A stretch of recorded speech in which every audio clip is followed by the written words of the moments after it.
Hi, my name's Chris Jones, and this video is about how I applied gamification principles to my own teaching of academic English vocabulary and successfully improved both the fun and the learning outcomes for my students.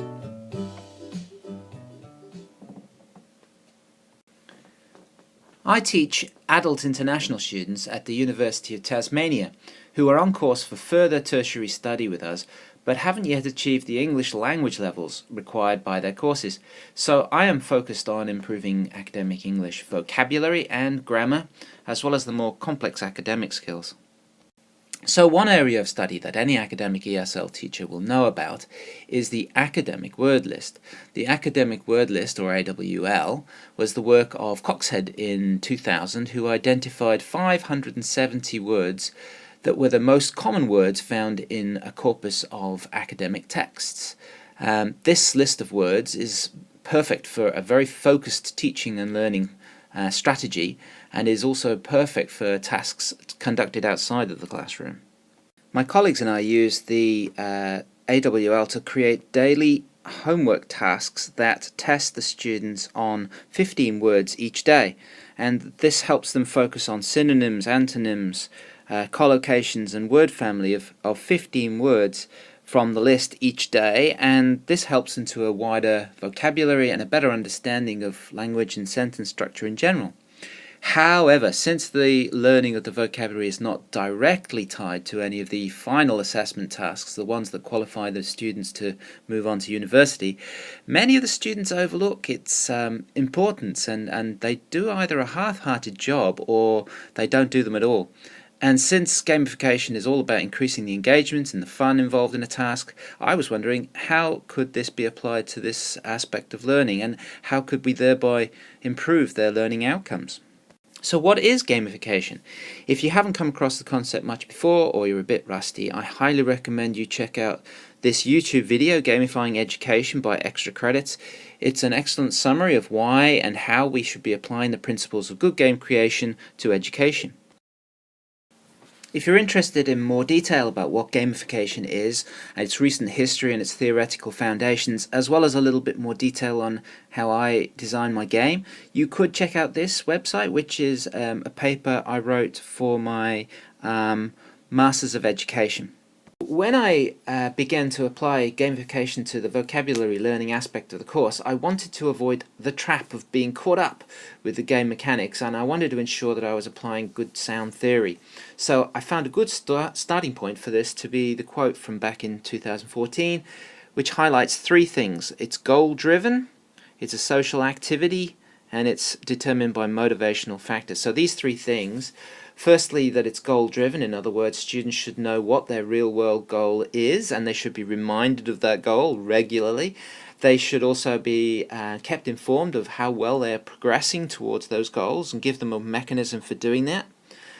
Secondly, the social activity, as much as possible, make sure that group activities are the norm, and that there are opportunities for peer support, helping each other out, as well as comparing their own progress to other people.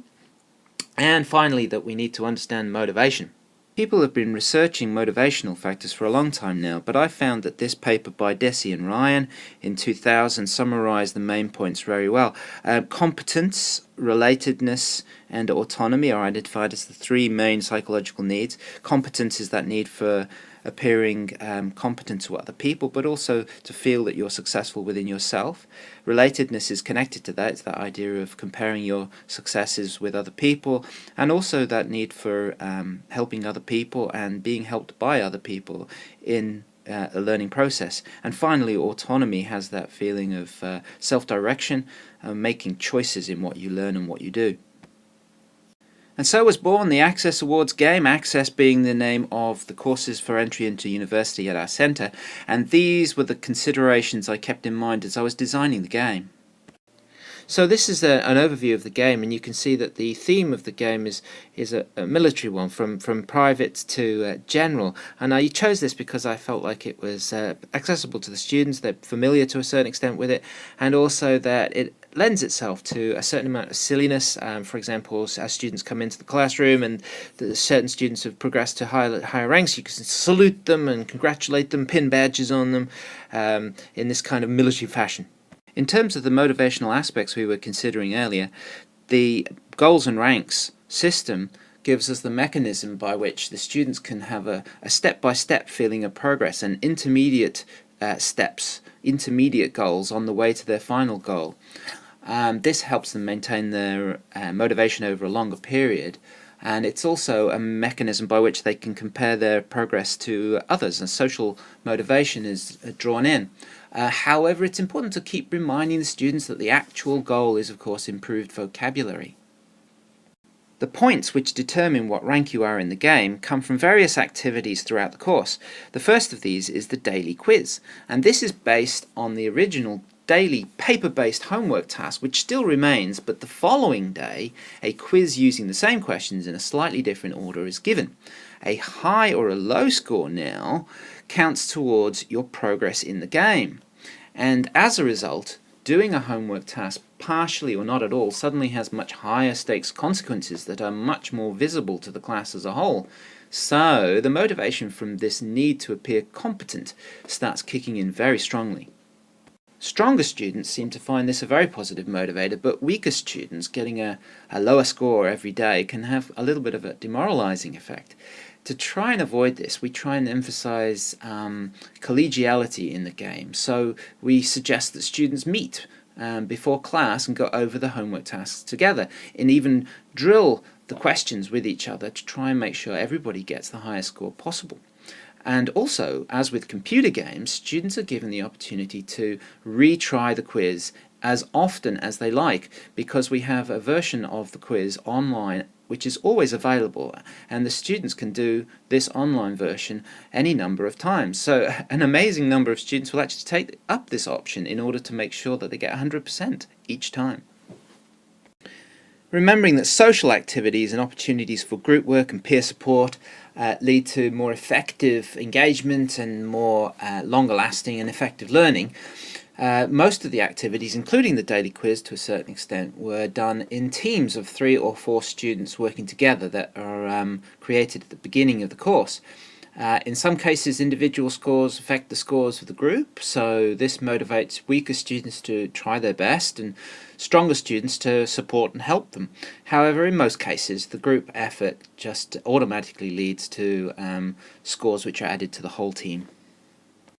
Furthermore, not only are the majority of the activities team-based, but they're also optional activities, and this increases the autonomy motivation and that feeling of self-direction and self-ownership of the learning. So the teams must do the daily quizzes in the first week, and then the second week this same vocabulary is reviewed and consolidated by daily Kahoots, which we'll talk about in a minute. But the other 4 activities I planned here, they were all optional activities. None of the students had to do these. The teams would decide for themselves which of these, or if not, if any of them that they wanted to do, and any that they did would add points to the team, and this would be added to the individual scores. So if you want to get to the higher levels, the higher ranks, major or colonel or general, then you have to do some or maybe a couple of these activities. But it's not necessary. If you're content to stay at a lower level, then you don't need to. But of course, the majority of students see that that they can't get to the higher levels without doing them, and they choose to do them. A final game mechanic that's very common in gamification is the idea of badges. Now, badges are an odd little thing that you wouldn't think would motivate an adult at all, but the simple fact that a badge is available for getting 100% in any of these activities means that the students try really, really hard to acquire these badges. The badges are simply added to their profiles, and in order to get the very highest rank, they also do need to acquire a certain number of these awards, these badges. So if they get a daily quiz award because they scored 50 points in one quiz. One quiz will do it. Kahoot the same, 100% in Kahoot one time, or Quizlet, or if they've managed to acquire one of these badges for doing any of the optional activities, this will help them to achieve those higher ranks. But the badges themselves seem to be a motivational factor in just making the students try just that little bit harder. Unfortunately, I don't have time to go over all the online apps and activities that I've used in the game, but Quizlet, if you've never used it before, is an excellent activity for learning vocabulary especially. I highly recommend it. Aurasma is quite new and quite exciting. It's an augmented reality app that the students seem to love, and Padlet is an old one that is very good for sharing files and images and things like that the students are working on collaboratively. Kahoot, though, my students are taking home the daily quizzes, and then they are converting these into an online quiz using Kahoot. So they type in the same questions as on the paper-based one, but they have to create their own 4 multiple choice questions, which you can see here. And then we have the music of the game, which makes it more exciting and interesting as we play it in the classroom. I'm projecting this question up on the board. The students have their mobile phones out. They press the red, the yellow, the blue, or the green button, depending on what they think the correct answer is. If they get the answer correct, then it pops up on a screen that everyone can see, but they don't know who's got it wrong and who's got it right. So here you can see I've got it right. I've got it wrong, rather. I'm the only person, and I get 0 points. And then the next question pops up. And this is an excellent game, lots of fun. And importantly, the results of the games can be downloaded or uploaded to your file system so that you can then convert that into points for the game. So this is Chris Jones from Tasmania signing off. I hope you enjoy making your own classrooms a little bit more gamified and that this video has been helpful. Good luck.